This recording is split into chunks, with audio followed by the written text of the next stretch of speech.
How many are there?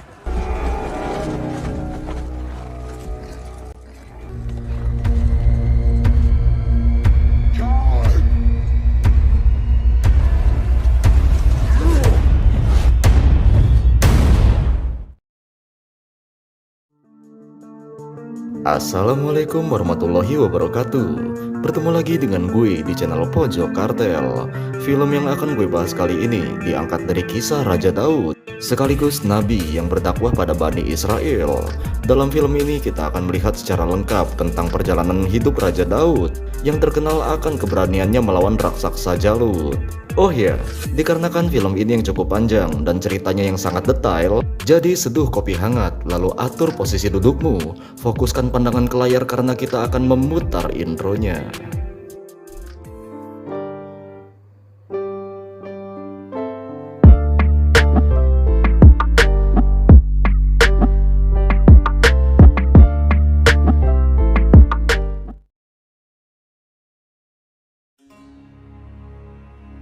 Berkisah pada tahun 1023 sebelum Masehi, hiduplah seorang pemuda dari suku Yehuda yang bernama Daud. Sedikit informasi nih guys, nama dari Yehuda adalah nama dari kakak Nabi Yusuf dan juga bapak dari kaum Yahudi. Oh ya, buat kalian yang penasaran dengan kisah lengkapnya, boleh nih ditonton juga alur cerita film serial Nabi Yusuf. Linknya ada di deskripsi. Oke, masuk lagi ke dalam ceritanya. Ketika itu Daud sedang memainkan alat musik sambil menggembalakan domba peliharaannya. Namun tak berselang lama terdengar suara domba yang sedang terluka, disusul dengan aungan singa yang kelaparan.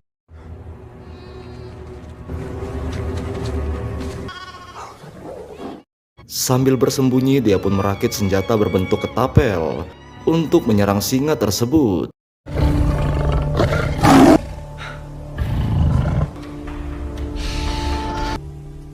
Dirasa singa itu telah pergi dan hari sudah mulai gelap, dia pun bergegas pulang dan membopong salah satu anak domba yang terluka.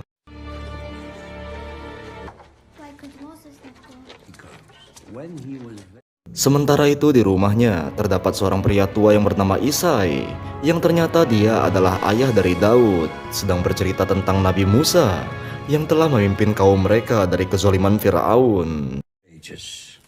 Do nothing. You see? Oh ya, ketika itu Daud yang merasa telah kehilangan dombanya, dia pun meminta kepada sang ayah untuk memburu singa tersebut. Namun karena tak diizinkan oleh sang ayah, Daud pun pergi menyendiri di sebuah bukit yang merupakan tempat tinggalnya. The lion. You will not. Where are you going? Where I belong. Show me who. Sementara itu di daerah Wila sedang terjadi pertempuran antara suku Benyamin dan suku Amalek yang terkenal akan kegemarannya dalam menyiksa dan musuh bebuyutan dari Bani Israel. Kita juga diperkenalkan oleh seorang raja yang memimpin Bani Israel yang bernama Talut dan putranya yang bernama Pangeran Yonatan, bersama dengan dua prajuritnya yang bernama Yoab dan juga Eliab. Saat itu mereka berhasil meraih kemenangan dari bangsa Amalek dan menangkap Raja Amalek yang keji yang bernama Agag.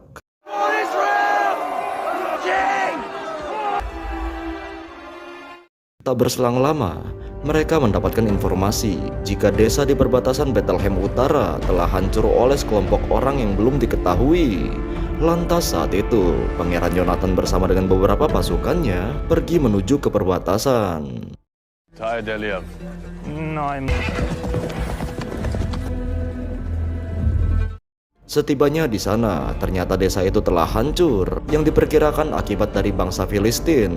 Namun tak berselang lama, mereka menemukan anak yang masih selamat yang bernama Ruben, serta jejak telapak tangan besar di sebuah bangunan tua. Oke, berpindah ke sebuah bukit. Saat itu Daud bertanya kepada ayahnya, kenapa sang ayah tak mengirim dirinya menjadi tentara seperti saudaranya Eliab. Namun sang ayah yang tidak suka dengan Raja Daud berkata jika mereka semua telah memungut pajak, serta dahulu mereka juga membawa paksa saudaranya yaitu Eliab. Dan tiba-tiba Ava! Beruntung saat itu, sang adik perempuan yang bernama Ava berhasil selamat dari amukan singa yang pernah memakan 4 dombanya itu. Ketika itu sang ayah berkata jika Daud tak bisa menghadapi singa itu sendirian. Namun demi keselamatan keluarganya, Daud memutuskan untuk mencari keberadaan singa itu sendirian. I'm done waiting. Di sisi lain, Pangeran Yonatan telah tiba di sebuah kamp kemenangan Gilgal. Saat itu dia disambut oleh ibunya yang bernama Ratu Aninom. Di situ kita juga diperlihatkan oleh 2 adik Pangeran Yonatan yang bernama Putri Mirab dan Putri Mikal. Where's father? Up on a mountain somewhere, if you follow the plunder.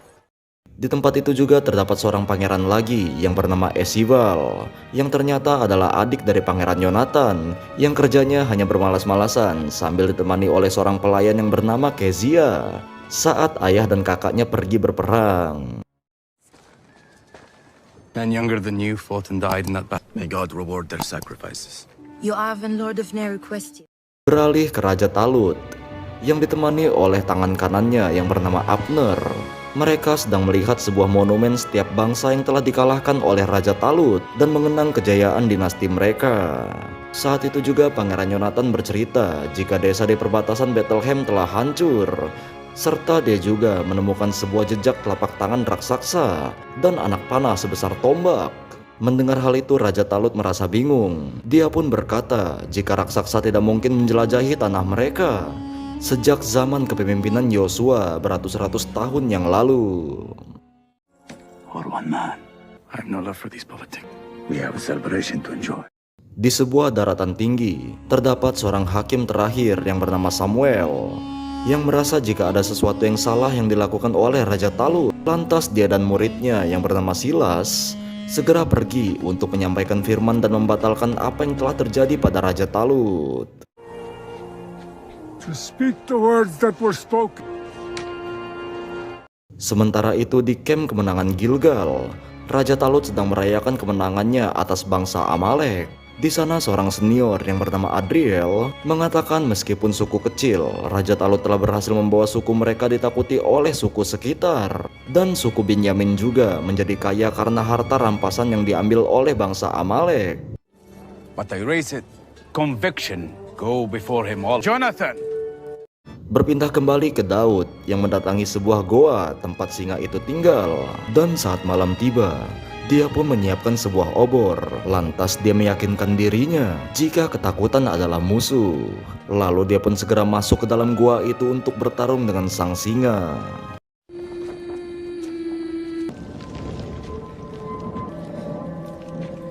Di sela-sela pesta, Abner mengingatkan kepada Raja Talut untuk segera membunuh Raja Agag karena dia adalah raja dari bangsa kanibal. Namun di sini Raja Talut sengaja menghukumnya. Akibat dia telah membuat suku Binyamin menderita. Namun tiba-tiba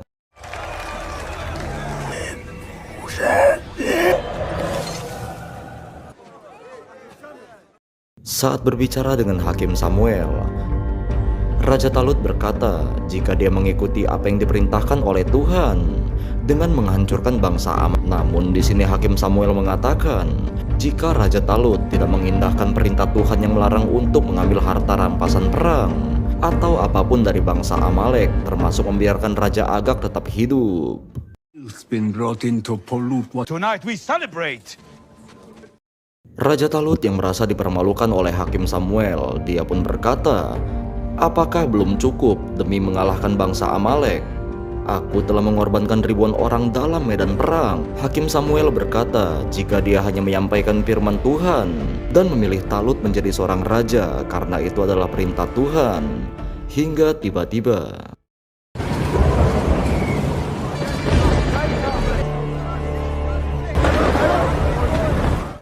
dalam suasana yang tegang itu, Hakim Samuel berkata kalau dahulu Tuhan memilih Talut menjadi seorang raja karena dahulu Talut adalah orang yang baik dan rendah hati. Namun kini Talut menjadi seorang yang sombong dan membangkang kepada Tuhan serta menjadikan Bani Israel demi kepentingan dirinya sendiri. Hakim Samuel juga berkata jika Tuhan akan mencabut kembali tahta raja dari Talut dan akan memberikannya kepada orang lain. Saat itu Talut bertanya, siapakah orang itu?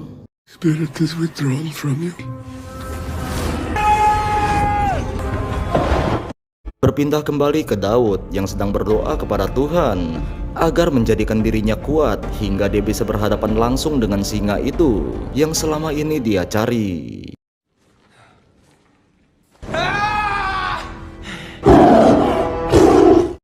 Di sisi lain, Raja Talut saat itu kehilangan kendali. Dia sangat marah dan memanggil nama Samuel. Saat itu Hakim Samuel menghampiri Raja Agag. Lalu dia menghunuskan pedangnya untuk membunuhnya. But the wrath of God. God is not. Kembali lagi ke Daud yang telah berhasil mengalahkan singa itu. Lantas kita juga dibawa ke masa lalu Daud. Terlihat kalau dia bersama dengan ibunya yang dahulu masih hidup, yang bernama Nitzefet. Saat itu mereka sedang berdoa saat posisi matahari, bulan, dan bintang sedang berada di posisi seperti awal penciptaannya, yang terjadi hanya satu kali setiap 28 tahun.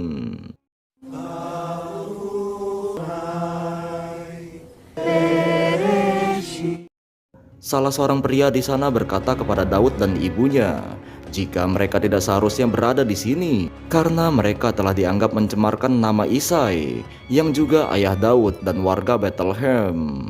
And would you like to know what I have seen? Yours is forgotten.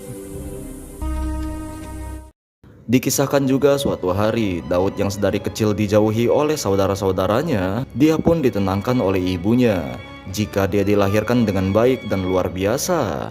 Namun di sini Daud tidak memiliki teman dan dia memilih untuk menyendiri jauh ke tengah hutan.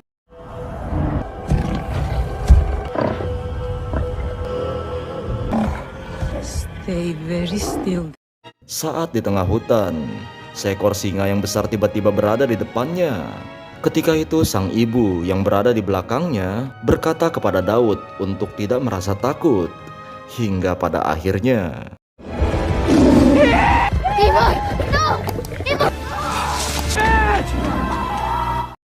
ketika itu sang ibu yang berusaha mengalihkan singa itu harus tewas. Dan saat itu Daud harus kehilangan sosok sang ibu yang selalu menjaganya di saat semua orang menjauhinya.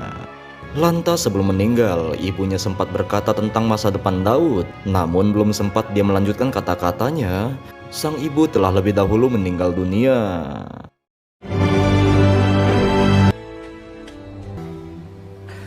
There's no more. Kembali ke masa yang sekarang, terlihat kalau Daud yang sudah terluka pasca pertarungannya melawan sang singa, di rumahnya juga sudah banyak orang yang berkumpul untuk mencari Daud. Hingga tak berselang lama, Ava melihat kedatangan Daud dari kejauhan. My son. Why? Defy me again. Beralih ke Raja Talut yang sedang terbaring ditemani oleh Putri Mikal. Yang tak berapa lama ketika melihat ayahnya terbangun, dia pun segera memberitahu saudara-saudaranya. Father has awakened. Seems more like himself. Did Samuel do to him? I don't know. Ketika Raja Talut sudah mulai tersadar, dia pun memberitahu Abner jika Hakim Samuel akan mencari seseorang yang kelak akan menggantikan posisinya sebagai sang raja. Dan dia memberitahu Abner untuk merahasiakan hal ini dan juga memerintahkan Abner untuk mengikuti Hakim Samuel. Bring me the one he anoints. Ratu Aninom yang mendengar hal yang disampaikan oleh Raja Talut, dia pun memerintahkan Abner untuk membunuh orang yang akan dinobatkan sebagai raja oleh Hakim Samuel beserta dengan keluarganya. You understand?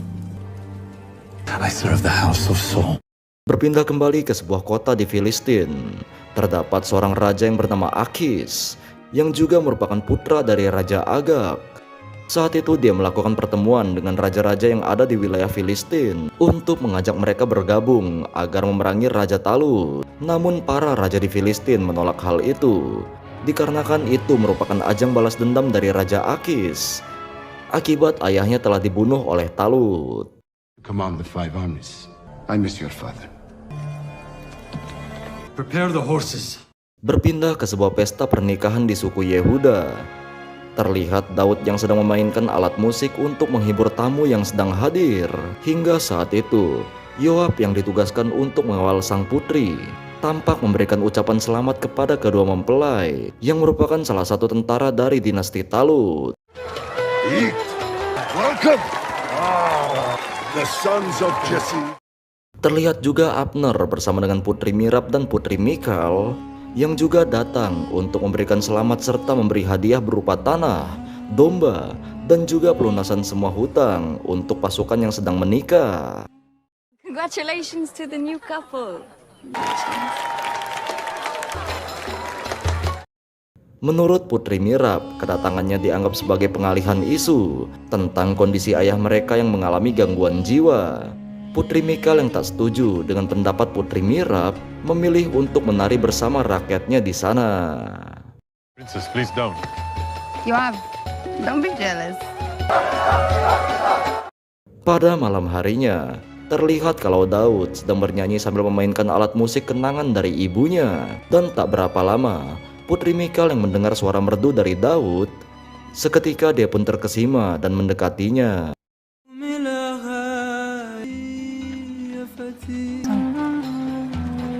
It is beautiful. Yes. Saat itu Yoab yang tak suka jika ada yang mendekati Putri Mikal. Dia pun berkata kepada Daud untuk fokus saja menghibur para tamu. Namun Putri Mikal yang melihat berkata agar tidak berlebihan terhadap Daud. For your efforts. Watch your head. Saat itu Eliab yang melihat Daud sedang membuang pisau pemberian dari Yoab. Dia pun mengatakan jika jangan mencari masalah di sini, sebab pisau itu sangat berharga. Dikarenakan pisau itu digunakan oleh bangsa Amalek untuk melakukan ritual. Why is it you never defend my honor like that? Treat you both the same, princess. Pada pagi harinya Daud memperlihatkan keterampilannya dalam menggunakan ketapel pada saudaranya Eliab yang telah menjadi tentara di dinasti Talut. Saat itu Daud berharap jika dia bisa mengajaknya untuk ikut menjadi seorang tentara. Namun di sini Eliab berkata, jika Daud ditakdirkan untuk menjadi seorang penyair dan pengembala, bukan seorang tentara. Okay, watch this. What? If you truly want to see what... Sementara itu di dalam istana, Pangeran Yonatan sedang berlatih pedang bersama Abner. Walaupun telah berpengalaman dalam medan perang, namun dia kewalahan menghadapi keterampilan berpedang dari Abner. Well, my prince.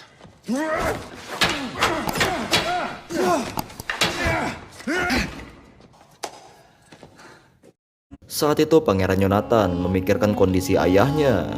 Dia pun menanyakan apa yang sebenarnya terjadi.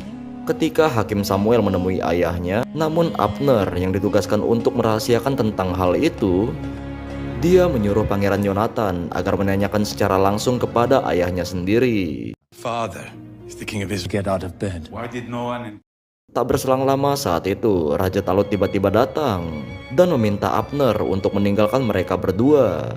Di sana ayahnya menjawab pertanyaan dari Yonatan dengan berkata bahwa kekuasaan Hakim Samuel akan hilang akibat iri kepada dirinya.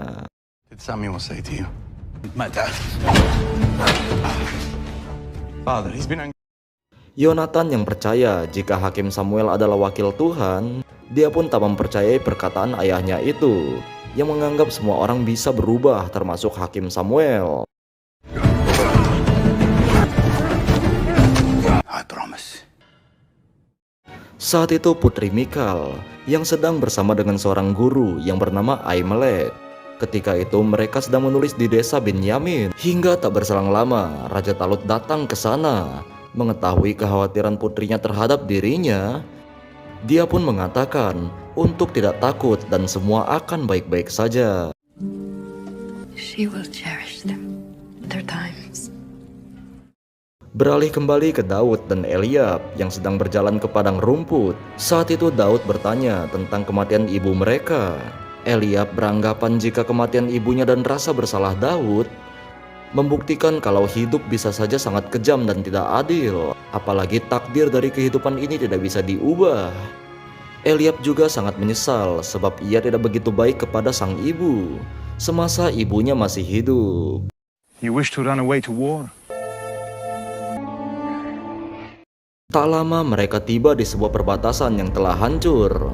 Di sana Daud melihat banyak sekali jasad yang telah hangus. Daud bertanya, siapakah pelaku atas kejadian ini? Eliab yang pernah ke tempat itu menduga jika pelakunya adalah bangsa Filistin. Hingga tak lama dari itu, David.